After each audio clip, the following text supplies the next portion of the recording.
Hello, everyone. I hope you're doing well learning at home.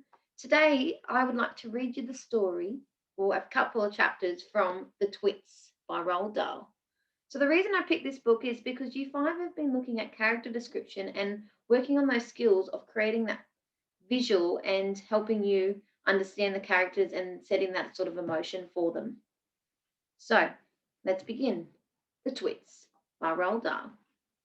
Hopefully, you can see my book as I read to you. Chapter 1. Hairy Faces. What a lot of hairy faced men there are around nowadays. When a man grows hair all over his face, it is impossible to tell what he really looks like. Perhaps that's why he does it. He'd rather you didn't know. Then there's a problem of washing. When the very hairy ones wash their face, it must be as big as a job as when you and I wash the hair on our heads. So, what I want to know is this: how often do all these hairy faced men wash their faces? Is it only once a week, like us, on Sunday nights? And do they shampoo it? Do they use a hairdryer? Do they rub hair tonic in to stop their faces from going bald? Do they go to a barber to have their hairy faces cut and trimmed? Or do they just do it themselves in front of the bathroom mirror with nail scissors? I don't know. But next time you see a man with a hairy face, which will probably as soon as you step out onto the street, maybe you will look at him more closely and start wondering about some of these things.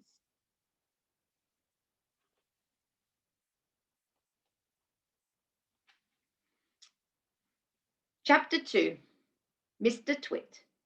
Mr. Twit was one of these very hairy faced men.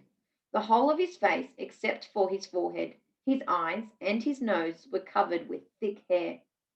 The stuff even sprouted in revolting tufts out of his nostrils and ear holes. Mr. Twit felt that his hairiness made him look terrifically wise and grand.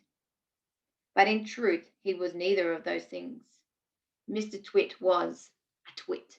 He was born a twit, and now at the age of 60, he was a bigger twit than ever.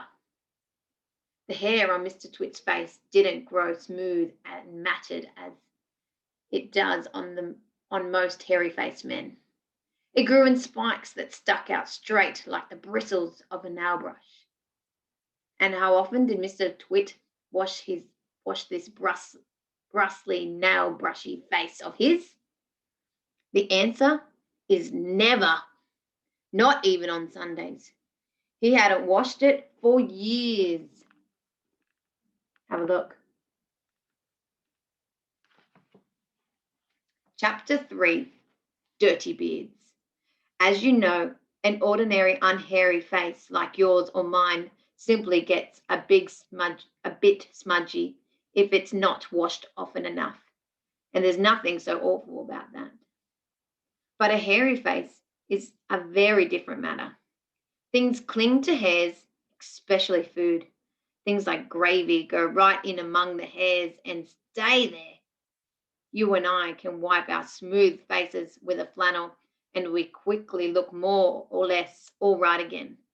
But the hairy man cannot do that. We can also, if we are careful, eat our meals without spreading food all over our faces. But not so the hairy man. Watch carefully next time you see a hairy man eating his lunch, and you will notice that even if he opens his mouth very wide, it is impossible for him to get a spoonful of beef stew or ice cream and chocolate sauce into it without leaving some of it on the hairs. Mr. Twit didn't even bother to open his mouth wide when he ate. As a result, and because he never washed, there were always hundreds of bits of old breakfasts and lunches and suppers sticking to the hairs around his face. They weren't big bits, mind you, because he used to wipe those off with the back of his hand or on his sleeve while he was eating. But if you looked closely, not that you'd ever want to, you would see tiny little specks of dried up scrambled eggs stuck to the hairs and spinach and tomato ketchup and fish fingers and minced chicken livers and all those disgusting things Mr. Twit liked to eat. Blah.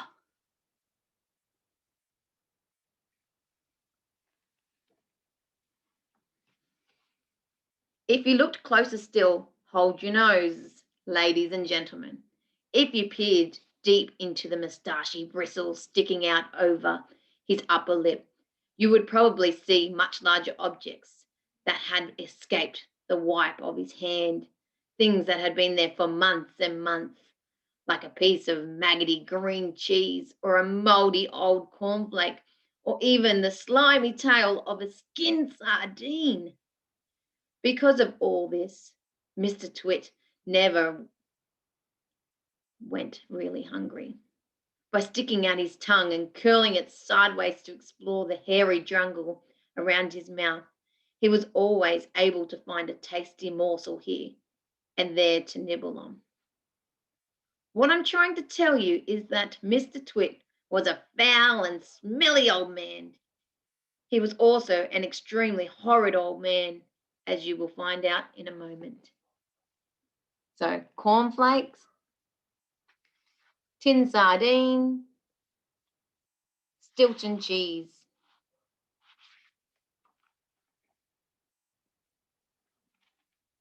Chapter 4, Mrs. Twit.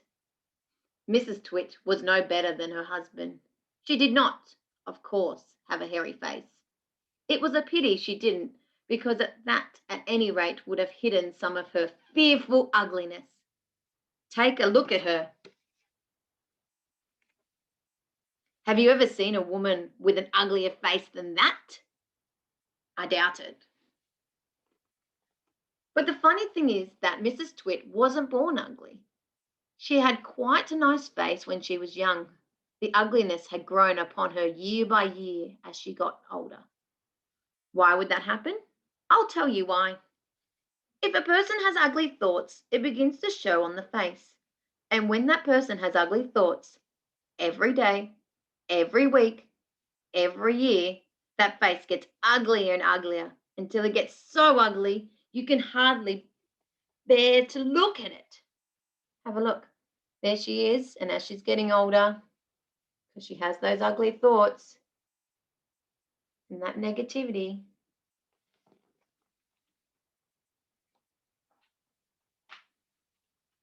a person who has good thoughts cannot ever be ugly. You can have a wonky nose and a crooked mouth and a double chin and stick out teeth, but if you have good thoughts, they will shine out of your face like sunbeams, and you will always look lovely. Nothing shone out of Mrs. Twit's face. In her right hand she carried a walking stick. She used to tell people that this was because she had warts growing on the sole of her left foot and walking was painful. But the real reason she carried a stick was that she could hit things with it, things like dogs and cats and small children. And then there was the glass eye. Mrs. Twit had a glass eye that was always looking the other way. I'm going to leave it there. But did you hear all that character description about Mr. Twit and Mrs. Twit and about his beard and all those foul thoughts and all those negativity? And that description is fantastic. That's what I really like about this book. I hope you enjoyed that little snippet. Have a great day. Bye.